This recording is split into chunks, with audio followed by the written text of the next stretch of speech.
ஐயா அவர்களுக்கும் எங்களுக்கெல்லாம் ஆசை வழங்கி என்றும் எங்கள் நினைவில் வாழும் திருமதி பத்மினி மேம் அவர்களுக்கும் தலைமை ஆசிரியர் அவர்களுக்கும் என்னுடன் பணிபுரியும் சக ஆசிரியர்களுக்கும் என் அருமை மாணவ செல்வங்களுக்கும் என் இனிய காலை வணக்கத்தினை தெரிவித்துக் கொள்கிறோம். யாதும் ஆகி ஒரு பாரதியார் கவிதை மகாகவி அழகாக சொல்லுகிறார்.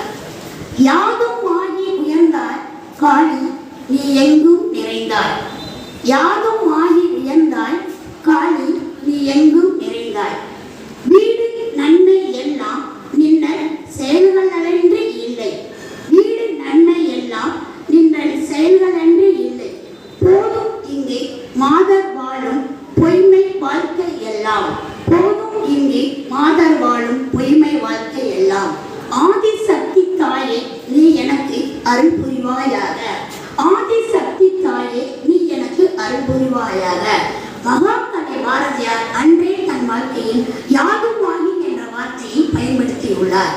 ஒரு பெண் நாட்டில் சுதந்திரமாகவும் சுயமரியாதையாகவும் தடைகளை அகற்றி அவர் தான் நினைத்ததை செயல்படுத்துவதற்கு அடிப்படை கருவியாக விளங்குவது கல்விதான்.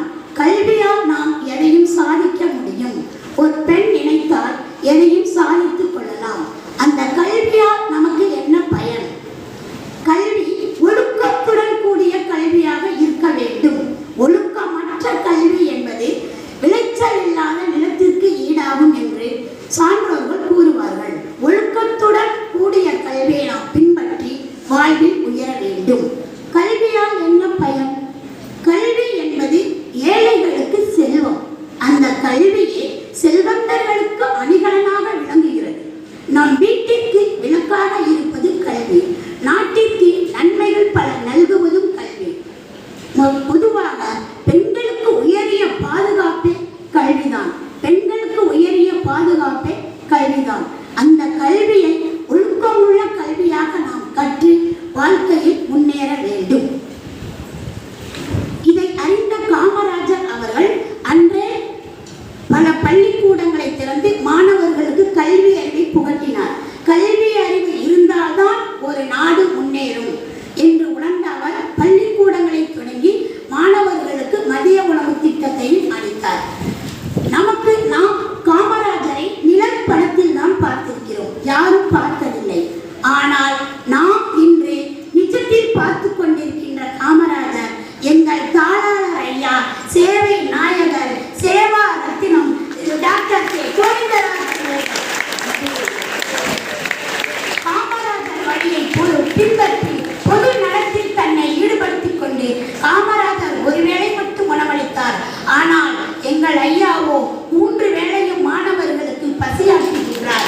தரமான கல்வியை கொண்டு கல்வியில் தன்னை ஈடுபடுத்திக் கொண்டு கல்வியை சமூக சேவையாக செய்து கொண்டு வருகிறார். மாணவர்கள் மட்டும் இல்லை ஐயா, ஆசிரியர்களும் இங்கு பணிபுரியும் ஊழியர்களும் மிகுந்த அளவில் பயனடைகிறோம் என்பதை இத்தருணத்தில் நான் நன்றியுடன் தெரிவித்துக் கொள்கிறோம்.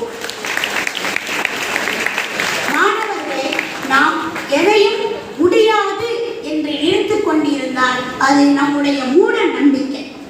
முடியும் என்று நினைத்தால்தான் தன்னம்பிக்கை. முடியுமா என்று சிந்தித்துக் கொண்டே இருந்தால் அது அவநம்பிக்கையாகிவிடும். எனவே கல்வி அறிவை ஊட்டுகின்ற இந்த கல்வியை நாம் கற்று நம் தன்னம்பிக்கையை வளர்த்துக் கொள்ள வேண்டும். 12ஆம் வகுப்பு முடித்து கல்லூரிக்கு அடி வைத்து வைக்கும் மாணவிகளே, உங்களை புற்றீசல்கள் போல தீய சக்திகள் உங்களை நெருங்கிக் கொண்டே வரும். அதையெல்லாம் நீங்கள் மனதில் வைத்துக் கொள்ளாமல் தகர்த்து எறிந்து அறிவு என்ற பாதையில் சென்று அறிவு கல்வியை நாம் ஊட்டி, நாம் நினைத்து நம் மனதை கட்டுக்குள் கொண்டு வந்து நம் இலக்கினை நோக்கி இலகுவாக சென்று கொண்டே இருக்க வேண்டும். அப்பொழுதுதான் நம் நாட்டில் சாதனை படைக்க முடியும். சாதிக்க பிறந்தவர்கள் தான் பெண்கள். பெண்கள் நாட்டில்